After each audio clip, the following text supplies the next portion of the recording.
அபார கருணா சிந்தும் ஞானதம் சாந்தரூபிணம் ஸ்ரீ சந்திரசேகரகுரும் பிரணமாமி முதான்பகம். பெரியவா ஒரு மதத்தலைவர், ஏதோ மதத்தில் உள்ள விஷயங்களுக்கு மட்டும்தான் அவர் கவனம் இருந்தது அப்படின்னு இல்லை. சமுதாயத்தில் உள்ள பல பிரச்சனைகள், அந்த சமுதாயத்தில் உள்ள பல பிரச்சனைகளுக்கு காரணம் நமது மதத்தை நாம் சரியாக புரிஞ்சிக்காத, நம்மளோட மதானுஷ்டானங்களை நமக்கு சாஸ்திரங்களில் சொன்னதை சரிவர கடைபிடிக்காது தான் சமுதாயத்தில் பல பிரச்சனைகளுக்கு காரணம் அப்படிங்கிறத ரொம்ப தெளிவாக பெரியவா நமக்கு எடுத்து சொல்கிறா. நாம் எதுவும் ஒரு சமுதாயத்துக்கும் அரசியலுக்கும் மதத்துக்கும் சம்மந்தம் இல்லை அப்படிங்கிறாப்புல தான் நாம் பார்க்குறோம். அப்படி பார்க்கறதுனால தான் நமக்கு உண்மையான பிரச்சனைக்கு காரணம் என்ன, அதை எப்படி நிவர்த்தி பண்ணுறது அப்படின்னு தெரியாத தத்தளிச்சுன்னு இருக்கும். ஆனால் பெரியவா பார்த்தீங்கன்னா இது திரிகால ஞானியாக இருக்கிறதுனால, சத்குருவாக இருக்கிறதுனால ஒவ்வொரு சமுதாய பிரச்சனைகளுக்கு காரணமே நாம் மதத்தை சரியாக புரிஞ்சுக்காதனால, மதத்தில் உள்ள கோட்பாடை சரியாக அனுஷ்டானம் பண்ணதுனால தான் அப்படிங்கிறது தெளிவாக எடுத்து சொல்லி, நாம் அந்த அனுஷ்டானங்களை சரி பண்ணிட்டோன்னா சமுதாய பிரச்சனைன்னு போயிடும் அப்படிங்கிறதுல ரொம்ப தீர்மானமாக நமக்கு உபதேசம் பண்ணுறா. அதில் பார்த்தீங்கன்னா சமுதாயத்தில் உள்ள பல கொடுமைகளுக்கு காரணம் பெண்களோட சீரழிவுக்கு காரணம் காலாகாலத்தில் கல்யாணம் ஆகாதது அப்படிங்கிற ஒன்று. அந்த கல்யாணம் ஆகாததுக்கு காரணம் வரதட்சணைங்கிற ஒரு கொடுமையாக இருக்கிறது அப்படின்னு பார்க்குறோம். அந்த வரதட்சணையை பெரியவா ஒழிக்கணும் அப்படிங்கிறதுக்கு பாடுபட்டா. காலாகாலத்தில் எளிய திருமணம் நடக்கணும் அப்படின்னு நாம் அதை என்ன பண்ணிடுறோம் அப்படின்னா, இந்த விவாகம் முதலானதெல்லாம் ஒரு மத சம்பந்தப்பட்ட ரிலீஜியஸ் ஃபங்க்ஷன். ஒரு கல்யாணமாகட்டும், உபநயனமாகட்டும், இன்னும் எந்த ஒரு நிகழ்ச்சிகளாக இருந்தாலும் இது ஒரு மதத்தில் சொல்லியிருக்கிற ஒரு அனுஷ்டானம், ரிலீஜியஸ் ஃபங்க்ஷன். ஆனால் இதை என்ன பண்ணுறோம்னு ஒரு சோஷியல் ஈவெண்ட்டாக நாம் கன்வெர்ட் பண்ணிட்டு நம்ம சமுதாயத்தில் உள்ள நமக்குள்ள அந்தஸ்து, நமக்குள்ள ஐஸ்வர்யம் இதெல்லாம் காமிச்சிக்கிறதுக்கு இதெல்லாம் ஒரு ஆப்பர்ச்சுனிட்டியாக நாம் உபயோகப்படுத்திக்கிறோம். அப்படி படுத்திக்கிறதுனால இருக்கிறவன் அப்படி பண்ணினான்னா இல்லாதவனுக்கு அதை பார்த்து ஆசை வந்துடுறது, அதுக்கு பல வழியில தப்பு பண்ண தோன்றது, இல்லையா போட்டா போட்டி வருது, ஒருத்தருக்குள்ள துவேஷம் வருது, விரோதம் வருது, இப்படி பல விஷயங்கள் அதில் பரவிண்டு போகிறது. அதனால் அந்த மத சம்பந்தமான எந்த ஒரு விஷயமா இருந்தாலும் சாஸ்திரத்தில் சொன்னபடி அப்படியே நாம் கடைபிடிக்கணும். நமது சாஸ்திரத்தில் எந்த ஒரு காரியத்துக்கும் பணத்தை பற்றியே லட்சியம் பண்ணலை, ஐஸ்வர்யம் வேணும்னே சொல்லலை. ஏதானு உதாரணத்துக்கு சொல்லணும் அப்படின்னா, ஏதான ஒரு விசேஷம் அப்படின்னா, ஒரு தானம் அப்படின்னா அதில் தட்சிணை வைக்கணும் அப்படின்னா ஸ்வர்ணத்தை வை அப்படின்னு சொல்கிறது. சரி, பவுனம் வைக்கிறது அப்படின்னா பவுன ஸ்வர்ணத்தை தட்சிணையாக வச்சாதான் நம்ம இனிமேல் ஒரு தானத்தை பண்ண முடியுமா, ஒரு காரியத்தை பண்ண முடியுமான்னு அதே சாஸ்திரம் என்ன பண்ணுறது, உடனே உனக்கு பவுனை வை, பவுன் இல்லையா ஒரு துளசி தளத்தை வைங்க அப்படிங்கிறது. அப்போது பார்த்துங்கோ, பவுனை வச்சாலும் ஒன்று தான், ஒரு துளசி தளத்தை வச்சாலும் ஒன்று தான் அப்படின்னு.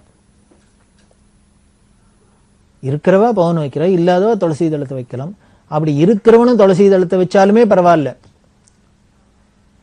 ஏன்னா இல்லாதவன் பவுனை வைக்க முடியாது, அதனால இருக்கிறவனும் துளசி தளத்தை வச்சுக்கலாம். அப்படி சமுதாயத்தில் மேல்தட்டில் இருக்கிறவாள்லாம் தங்களோட எந்த ஒரு நடவடிக்கையிலையும், நடை உடை பாவனையிலேருந்து எல்லாத்துலேயும் எவ்வளவுக்கு இவ்வளவு எளிமையாக இருந்து காமிக்கிறாளோ, கீழே இருக்கிறவாளுக்கெல்லாம் அவள் ஒரு வழிகாட்டியாக இருக்கணும், அவள் ஒரு முன்னுதாரணமாக இருந்து அவள் அப்படி எளிமையாக இருந்து காமிக்கணும் அப்படின்னு தான் பெரியவா ஆசைப்பட்டா.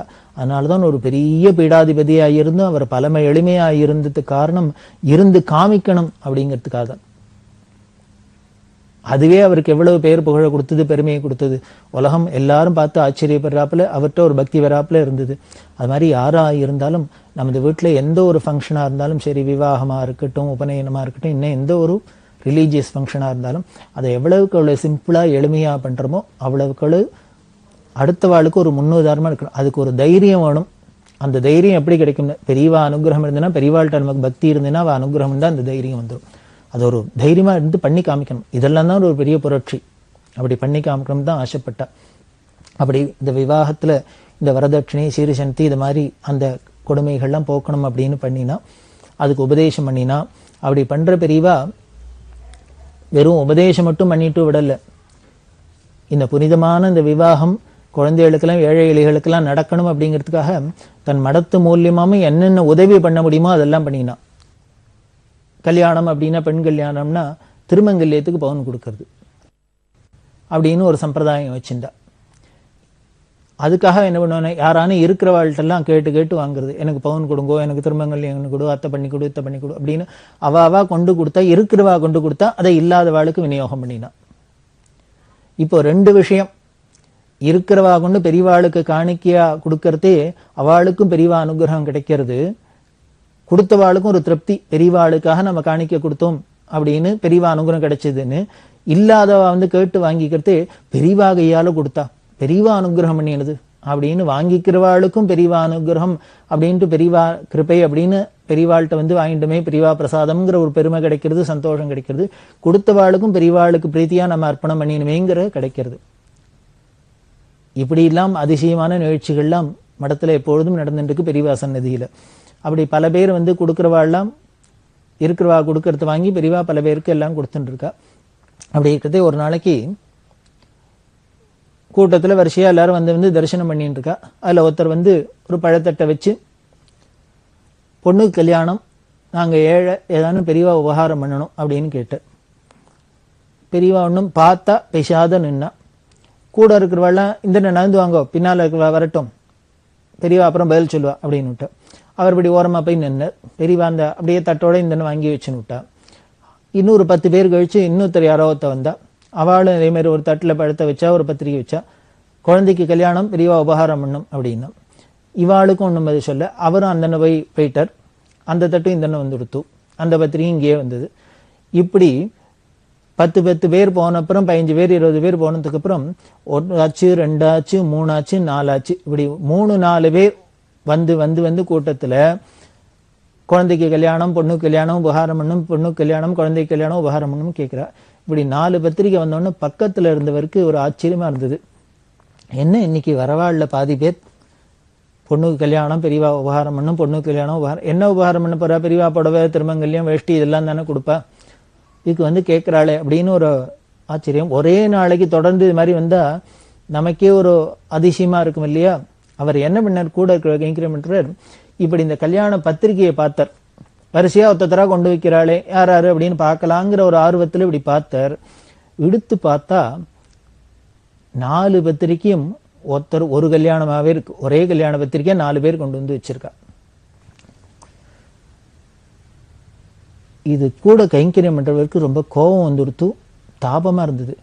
பெரியவா ஏதோ இல்லாதவாளுக்கு ஒரு கல்யாணத்துக்கு உதவி பண்றா, உபகாரம் பண்றான்னா அதை உலகத்துல உள்ள ஜனங்கள் எப்படி மிஸ்யூஸ் பண்றா பத்தியெல்லாம், அதை எப்படி போய் தப்பா பயன்படுத்திக்கிறா.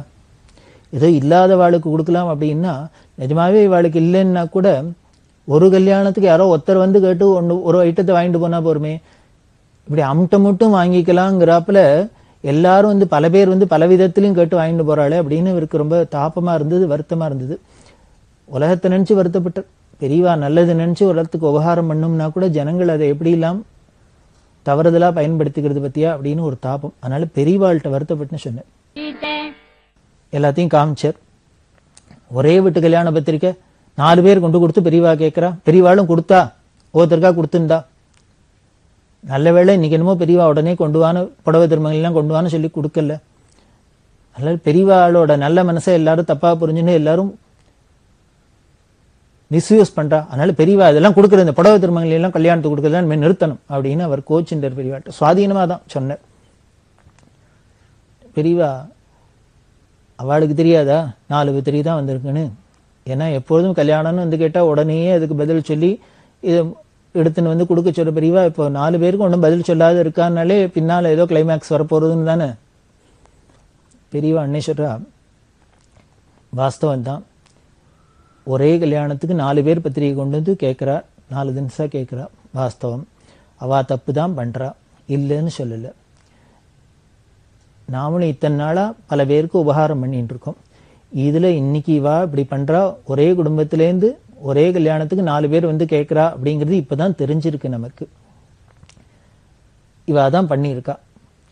இப்படி யாரோ ஒருத்தர் தப்பு பண்றாங்கிறதுக்காக இனிமே ஜெனுயினா கேட்கிறவாளுக்கும் இல்லைன்னு சொல்றியா நீ அப்படின்னு. இப்ப வரவாழ்லாமே எல்லாருமே முடிஞ்ச மட்டும் கிடைச்ச மட்டும் கிடைக்கட்டும், அம்ட்ட மட்டும் சுருட்டலான்னா வரப்போறா? இல்லை, யாரோ இதுல ஒருத்தர் பண்ணலாம். இப்படி சமுதாயத்துல யாரோ ஒருத்தர் 2 பேர் ஒரு நல்ல காரியத்துக்கு ஏதோ இடைஞ்சல் பண்றாங்கிறதுனால அந்த நல்ல காரியத்தையே நிறுத்திடக்கூடாது அப்படின்னு கூட இருக்கிறவருக்கு அட்வைஸ் பண்ணினா உடனே என்ன பண்ணா, போய் ஒரு செட்டு புடவை வேஷ்டி திருமங்கல்யம் எல்லாம் கொண்டு வா அப்படின்னு அவர் கொண்டு வந்த அந்த 4 பேரையும் கூப்பிட்டா. இப்ப 4 பேரும் மாட்டின்ட்டா, கையங்களும் பிடிபட்டுட்டா. இந்த ஞானஸ்வரூபமான திரிகால ஞானின்னு பெரியவாளுக்கு முன்னாலே யாராலையான தப்பு பண்ண முடியுமா? அங்க நிற்குமா? அங்க சூரியனுக்கு எய்த்தாப்புல இருட்டு இருக்க முடியுமா? ஞானத்துக்கு எய்த்தாப்புல அஜ்ஞானம் இருக்க முடியுமா? 4 பேரும் மாட்டின்ட்டா. அவளோ பயப்படுறா. பயந்துன்னு வந்தா பெரியவா கூப்பிட்டா. அவளை பிரியமா தான் கூப்பிட்டா. என்ன பண்ணா, இந்த புடவை வேஷ்டி திருமங்கலையும் எல்லாத்தையும் கொடுத்து இன்னுமே இது மாதிரி பண்ணாதீங்கோ, இதை எடுத்துன்னு போய் குழந்தைக்கு கல்யாணம் பண்ணி க்ஷேமமா இருக்கும் அப்படின்னு. அதான் பெரியவா. நாம இருந்தா பண்ணுவோமா? நம்மள ஒருத்தர் ஏமாத்துறான்னு தெரிஞ்சாக்க அவள்கிட்ட நாம ஏமாறுவோமோ, அவளுக்கு உதவி பண்ணுவோமோ? ஆனா பெரியவா என்ன பண்றான்னு, அவ நம்மள்கிட்ட தவறுதலா நடந்துனான்னு தெரிஞ்சா கூட அந்த தவறை மன்னிச்சு உடனேயே அவளுக்கும் அனுகிரகம் பண்ணி அவளுக்கும் கொடுத்துதான் அனுகிரகம் பண்ற. நீங்க 4 பேர் கேட்டுட்டு அதனால நீங்க தப்பு பண்ணிட்டு அதனால உங்களுக்கு தர முடியாது அப்படின்னு சொல்லல, கொடுத்துட்டு இனிமே இந்த தப்பு பண்ணாதீங்க அப்படின்னு. அப்புறம் பெரியவா சொல்ற, இல்லாத கொடுமை இப்படி எல்லாம் பண்ண தோன்றது, என்ன பண்றது? அவ வரதட்சணை ஒழிக்கணுங்கிறது, கல்யாணத்தை எளிமையா பண்ணணுங்கிறது எவ்வளவு முக்கியமான விஷயம் அப்படிங்கிறது இந்த நிகழ்ச்சி மூலமெல்லாம் பார்த்துக்கணுமே, பார்த்து தெரிஞ்சுக்கலாமே. அவளுக்கு ஏன் 4 பேர் ஏதாவது கொஞ்சம் மட்டும் வேணும்னு தோணித்து அப்படின்னாரு. கல்யாணத்துல என்னென்ன சீர் சனத்தி எல்லாம் கேட்டாலோ அதுக்கு எத்தனை இடத்துக்கு போறது? அதனால போற இடங்கள்லாம் என்ன கிடைச்ச மட்டும் வாங்கிக்கலாம்னு தானே பாக்குறதா தோன்றாப்புல இருக்கு. அதனாலதான் எளிமையா இருக்கணும்னு சொன்னாது, வைதீகமா இருக்கணும்னு சொன்ன. அப்படி கேட்டவாளுக்கு அவ தப்பு பண்ணினாங்கிறதுனால அதை தர்மத்தை நிறுத்தக்கூடாது, நாம பண்றது பண்ணிட்டு தான் இருக்கணும் அப்படின்னு பண்றா. அது மாதிரி பல இடங்கள்ல பார்த்துருக்கோம். பல பேர் கல்யாணம் ஆகணும்னா எப்படி பவுன் வேணும், அது வேணும், இது வேணும் அப்படின்னா. ஒரு வைதிகர் பெரியவாள்கிட்ட அழுதர், பொண்ணுக்கு கல்யாணம் நிச்சயமாயிடுத்து, முன்னாலேயே பத்திரிகையெல்லாம் வச்சு அனுகிரகம் பண்ணி எல்லாம் பண்ணிட்டு போயாச்சு, பெரியவாளும் உபகாரம் பண்ணிவிட்டா. அப்புறம் திருப்பி கல்யாணத்துக்கு கிட்டக்க இருக்கிறதே அழுதர், கல்யாணமே நின்று போயிடும் போல இருக்கு, பெரியவா அனுகிரகம் பண்ணணும் அப்படின்னு. ஏன் என்ன இப்ப திடீர்னு சொல்றீ அப்படின்னு. இல்ல இப்ப பிள்ளையாத்துல சொல்றா, வைரத்தோடு போட்டாதான் கல்யாணம்ங்கிறா. நான் வைதிகன், நான் தர்மகிட்ட தூக்கின்னு வீடு விடா போயிட்டு இருக்கேன், நான் எங்க போவேன் வைரத்துக்கும் வைடூரியத்துக்கும்? என்னால இப்படி வைரத்தோடு போட முடியும்? அப்படி இல்லைன்னா கல்யாணம் நின்று போயிடும்ங்கிறா. கல்யாணம் நின்று போச்சா எனக்கு ஊர் உலகத்துல அவமானமா இருக்கும், அதுக்கப்புறம் அந்த குழந்தைய யாரான்னு கல்யாணம் பண்ணிப்பாளா? இது பெரிய விபரீதமா போயிடும், பெரியவாதான் காப்பாத்தணும் அப்படின்னு அழுத. இப்ப என்ன பண்ண முடியும்? பெரியவா அதையும் சொல்லியிருக்கா, வைரத்தோடு வேண்டான், பட்டுப்புடவை வேண்டான் அப்படி எல்லாம் சொல்றா. இந்த பட்டு வேண்டாம் அப்படிங்கிறதுக்கு பல விதமான வியாக்கியானம் சொல்றா பெரியவா. நாம ஏதோ ஆடம்பரமா ட்ரெஸ் பண்ணிட்டு வெளியில பாக்குறதுக்கு அழகா இருக்கணும், பகட்டா இருக்கணும் அப்படிங்கிறதுக்காக லட்சக்கணக்கான பட்டுப்பூச்சிகளை கொல்றோம். அத்தனை ஜீவஹிம்சை பண்ணி நாம ஒரு ஆடம்பரம் பண்ணிக்கிறோம். இது தேவையா? இது மனுஷத்தன்மையா அப்படின்னு கேட்கிறா. ஒரு பக்தர், பெரியவா பக்தர், அவர் ரொம்ப சுவாதீனமா பெரியவாள்கிட்ட பக்தி பண்ணக்கூடியவர். அவர் ரொம்ப விளையாட்டா சொல்லுவார், பெரியவா பட்டு அப்படின்னாலே காஞ்சிபுரம் அப்படிங்கிறது ரொம்ப பிரசித்தம். பட்டுப்புடவைக்கு பெயர் போனது காஞ்சிபுரம், காஞ்சி பட்டு உடுத்தி அப்படிங்கிறோம். ஆனா அப்படி பட்டு புடவைக்கே ராஜதானியா இருக்கிற காஞ்சிபுரத்துல இருக்கிற காஞ்சி காமகோடி பீடாதிபதி பெரியவா என்ன பண்ணார், பட்டு புடவை வேண்டாம், பட்டு புடவை வேண்டாம்னு பிரச்சாரம். எங்க பட்டுக்கு ஆஸ்தானமா இருக்கும் அந்த இடத்துல இருந்தே பட்டு வேண்டாம் பட்டு வேண்டாம்னு சொல்றாப்புலையும் இருக்கு பெரியவா. அதுதான் ஆச்சரியமா இருக்கும். அப்படி அவர் பரியாசமா சொல்லுவார், மாதிரி பட்டு வேண்டாம் அப்படின்லாம் சொல்றா, வைரம் வேண்டாம் அப்படின்னு சொல்றா. ஏதோ காதுல அந்த காலத்துல பார்த்தீங்கன்னா காதுல சுமங்கலிகள்லாம் காது வெறுங்காதா இருக்கப்படாது அப்படின்னு சொல்லியிருக்கு சாஸ்திரம். அதாவது காதுல, மூக்குல, கழுத்துல, கையில, காலில் இந்த இடங்கள்ல எல்லாம் அவ ஆபரணத்தோட இருக்கணும், பூர்ணமா இருக்கணும், நிரம்பி இருக்கணும். அப்பதான் தீர்க்க சௌமங்கல்யம், வீட்டுக்கு நாட்டுக்கு எல்லா இடத்துலயும் சுபீக்ஷம் இருக்கும், ஐஸ்வர்யம் இருக்கும், லட்சுமி கடாட்சம் இருக்கும். அப்படிங்கிறதுனால இந்த இடம் எல்லாம் மூலியா இருக்கக்கூடாதுன்னு சாஸ்திரம் சொல்றது. அதுக்காக இங்கெல்லாம் ஆபரணம் போட்டுக்கணும்னு சொல்லியிருக்கு. அந்த காதுல ஓலை அப்படின்னு சொல்லணும், பனை ஓலையை சுருட்டி போட்டு பாடலாம். அம்பாளே காதுல ஓலைன்னு போட்டுருக்கா அப்படின்லாம் சொல்றோம். அதைத்தான் வச்சுன்னு சொல்றா பெரியவா. அப்படி ஓலையெல்லாம் போட்டுக்கிறதா, ஓலையை யார் வேணா எடுத்து போட்டுக்கலாமே, அது எல்லாருக்கும் கிடைக்கக்கூடிய விஷயம் தானே. அப்படி போட்டுருக்கா. அப்படி ஓலையே போட்டுருந்தது காலப்போக்கில் மாறி மாறி அப்புறம் பவுன் தோடா போய் அப்படி போய் இப்படி போய் என்ன எடுத்துனார், அப்புறம் வைரத்தோடு வரைக்கும் வந்தது. அப்படி வைரத்தோடா வந்தா கூட வைர ஓலைன்னு பேர் வச்சுட்டா. அது பழசா இருந்த காதில் போட்டிருந்த ஓலை பேரே வைரத்துக்கும் போட்டுட்டா. வைரத்துல ஓலை கிடைக்குமா என்ன? கிடைக்காது. அது ஓலை தான் இருக்கணும், அந்த இடத்துல வைரம் இருக்கு, அதனால வைர ஓலையெல்லாம் பேர் வச்சுருக்கோம். அதனால வைரம் வேண்டாம், ஓலையே இருந்தாலே போரும் அப்படிங்கிற இதுதான் சாஸ்வதம். இந்த வைதிகரோ இந்த அழற கல்யாணம் நின்று போயிடும், வைரத்தோடு வேணும்னு என்ன பண்றது?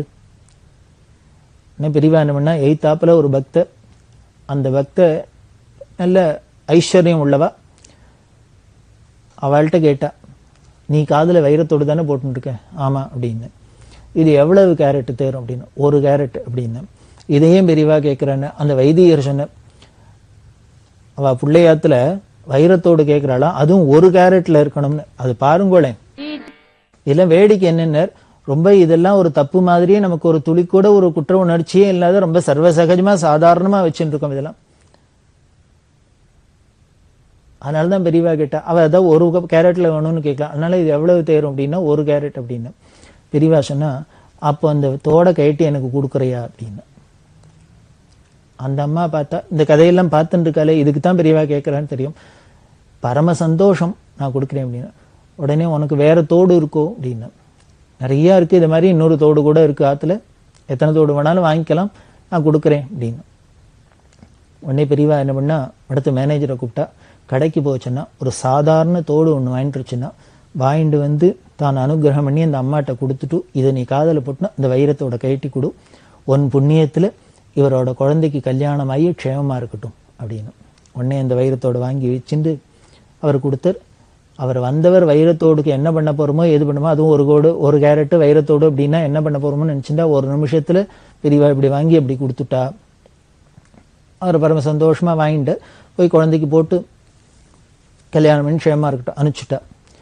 இந்த அம்மாவுக்கும் பரம சந்தோஷம், இப்படி ஒரு உபகாரம் பண்றாப்புல நமக்கு சந்தர்ப்பம் கிடைச்சதே அப்படின்னு. அந்த அம்மா, நான் உத்தரவு வாங்கிக்கிறேன் அப்படின்னா, உத்தரவு வாங்கிக்கிறதே பெரியவா சிரிச்சுட்டே சொல்றா, இனிமே அடுத்த தடவை என்கிட்ட வரத்தே வைரத்தோடலாம் போட்டுட்டு வராத அப்படிங்கிறா. காரணம் என்னென்ன, வந்தா நான் இது மாதிரி வாங்கிட்டு விடுவேன்னு அர்த்தம் போல இருக்கு. வந்தா நான் பிடிங்கிட்டு விடுவேன், அதனால இனிமே இங்க வரத்தே வைரத்தோடலாம் போட்டுட்டு வராது அப்படின்னு. இப்படி வைரத்தை கொண்டா, வைரூடித்தை கொண்டா, இத்தனை பவுனை கொண்டா, அத்தனை பவுனை கொண்டா, இந்த பணத்தை கொண்டா, அந்த பணத்தை கொண்டா, என்னெல்லாம் இன்னும் என்னெல்லாமோ பார்க்கணுமே, இந்த சத்திரத்தை வை, அந்த சத்திரத்தை வை, இந்த கச்சேரி வை, அந்த அத்தை வை, இத்த வை அப்படின்னு. இதுக்கு மேல பார்த்தேன், இந்த காலகட்டத்துல இப்போ பெரியவா இந்த கல்யாணத்துல பார்த்தா இன்னும் ரொம்ப வருத்தப்படுவா. பார்த்தேன்னா அதுல வைதிக ஆஸ்பெக்ட்ஸ் அப்படின்னு எது முக்கியமோ, மந்திரம் முக்கியம், மேல உள்ள காரியங்கள்லாம் முக்கியம், அதெல்லாம் விட்டுடுறோம். மற்ற விஷயங்கள்லாம் பிடிச்சிக்கிறோம், இந்த மேல இந்த வழி அந்த லௌகீகத்தெல்லாம் பிடிச்சிக்கிறோம். அதுல எவ்வளவு சாமான்களை பண்டங்களை விரயம் பண்றோம்.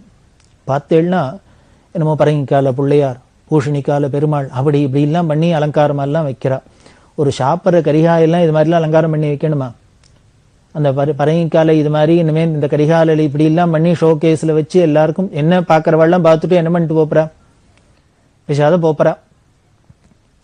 அதுக்கப்புறம் அந்த கரிகாலெல்லாம் தூக்கி போட்டெறிய போறோம்.